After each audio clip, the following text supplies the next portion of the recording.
channel, Everyday NAE. Make sure that you like, comment, and subscribe. Today I'm gonna be doing a very embarrassing story time of the first time that I dated online. So, but before we get into that, I want to say thank you for my 13 subscribers. Once we get to 20 subscribers, I'm going to be doing a giveaway. So make sure that you comment and let me know what type of giveaway should I do once I reach 25 subscribers. So yeah, we're gonna get straight into the video. Story time. Let me just give you some back information as to why I decided to date online. So this was about 4 to 5 years ago. I was having a really hard time with life. I was depressed. I had bad anxiety, and I was going through a divorce. So I was just at I was kind of like at rock bottom, and I wanted to start to date, but I didn't want to date anybody in my area. The reason being is I pretty much know everybody. Nobody, I just didn't really, there wasn't anybody that I just could see myself dating in my area. I'm kin to like 99.9% of the people in my area due to me living in a small town. So I got to thinking, like, maybe I should try online dating. But when I had the idea, I never intended to actually meet anybody. So I signed up for a couple dating sites. I signed up for POF, Plenty of Fish, and I actually had a family member who recommended that I sign up for Tinder. So I also signed up for Tinder. So, at first it was kind of overwhelming because I had all these DMs, just people. Like when I originally got on there, I was really just pretty much intending to like waste time because I had too much time on my hands. So I started to get DMs, and I got this one particular DM that really just stood out, and we're gonna call him Bob. So Bob, he was different than everybody else that was in my inbox. So, we were chatting for a few months. In those few months, I'm not gonna say everything seemed right. I had a few insecurities because, like I said, I'm new to online dating and I don't trust anything. So Bob, I wasn't believing anything Bob was saying, but everything sounded good. He was telling me everything that I wanted to hear. He was texting me good morning. He was, talking to me all throughout the day. But at nighttime, Bob would all of a sudden just fall asleep. I thought that was really suspicious, like, because you always think like a man that can't talk at nighttime, he must have somebody. So I was suspicious about that.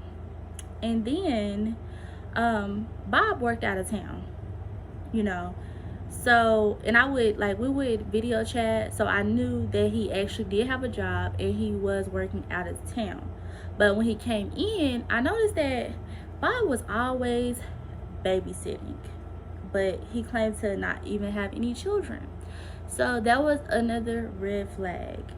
So when I confronted Bob about, why he's always babysitting, he just told me that he would, help his homegirls out, and, he would babysit their kids. And I'm just thinking to myself, there's no way. He must have a woman. So, I kind of slacked off, but he was, persistent that, you know, he didn't have anybody. So I continued to talk to him, not really thinking that this was gonna go anywhere. So we talked for about a month, I think. And then all of a sudden, we both decided we wanted to meet. But remember, Bob works out of town, so he doesn't have a lot of time to meet. So this one particular day, well, actually it was a night, he asked me to come to his house. And I know, this is not what I normally do. And I was really skeptical, really scared. But I thought about it, and I'm like, I'm gonna go just to, you know, because I'm not gonna have Bob come to my house. So I'm gonna go over his house because, yeah, you know, we don't show people where we live like that. But, and plus I have kids, but this particular night the kids were gone. So I'm like, I don't have nothing to do. So I'm gonna go to Bob's house. So I'm nervous the whole ride there. Once I pull up, I sat in the car, like, not really wanting to get out, because I'm like, what did I get myself into? So I called Bob to come outside, because I didn't want to go inside. So he came outside. We talked a little bit. He kind of made me feel better. And I decided to come in. But another red flag, when Bob came outside, he was in like this gray onesie pajama type get up. So I'm like, this is weird. You know, why would he be dressed like this on a first date? You know, it's already not the typical first date because I'm meeting him at his house instead of going out. This is something I normally don't even do. So yeah, it's starting to be really weird. It started weird from the beginning, but now I'm just like, are you really doing this right now? So I go in the house and everything's awkward. Bob is not talking. I'm not talking because I'm shy. But I'm thinking, you know, he gonna talk to me, you know, but he's not talking either. So some time go by, and then there's a knock at the door. I'm like, he lives alone. Like, who could it be? So he gets up to open the door, and then here comes another man in the house, and I'm like, oh my God, I done really got myself into something, because he told me it was just gonna be him, and now it's two men. I'm thinking, all of a sudden, I need to get out of here, because this is like, what y'all finna do? Are y'all fixing to, this finna be like a human trafficking type situation? Like, what's this gonna be? So I tell him, you know, that I contacted a family member, and, you know, let my family member know the address of the location, since this is our first time meeting. And he kind of flips out, and I'm like, what in the world? Like, what's the problem with that? Because I'm already feeling uneasy about the situation. And then he kind of like turns the tables, like I'm trying to set him up. Like, you know, he accused me of human trafficking, trying to get him in some type of way, like somebody gonna come to his house and get him. And, you know, he seemed to be uneasy with me at this point, so like we're both suspicious. So yeah, the rest of the night it didn't go well at all. In fact, we cut the night really short because you know, it was weird. But the guy ended up just being his friend. And I guess, you know, this is just typically what, you know, he comes over you know, anytime or whatever. But at that time, I did not know that. So Bob calls me the next morning, and I'm like, when I left, I told him, do not call me no more. Like, that, the whole situation was weird, and I just wasn't, I wasn't into him like that. Like, he was weird. So he called me the next morning and pretty much kind of persuaded me to continue, you know, the conversation, the relationship. If we were in a relationship at that time, I'm really not sure.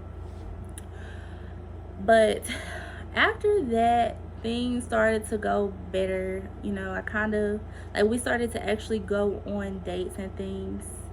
So things kind of picked up, you know. So moral of the story is, we were both pretty much thinking the same thing, that, oh, he's out to get me and she's out to get me, or he was thinking that I was out to get him. So it just kind of really made the situation really weird. But once we kind of got comfortable and got to know each other a little better, everything has been going smoothly. So fast forward 4 years, or is it 5 years? I'm not sure. So this weird guy that I met online 4 to 5 years ago is now my fiance.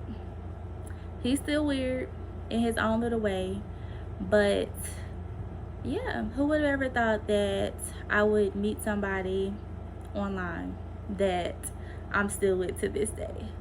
So weird. Would I recommend dating online? Absolutely not, because that was the weirdest experience of my life, and I probably would not do it again. But that's my story, that's my truth, and I wanted to share it with you guys. In fact, if you want to hear his side of the story, get my video up to 100 likes, and I will get him on camera to tell his side of the video. He's not gonna come on camera until y'all get it up to 100 likes. But yeah, that's my story time. If you have any questions about it, anything else you want to know, leave it in the comments below, and I will maybe make a video about it. But until next time, y'all stay safe and be blessed. Bye.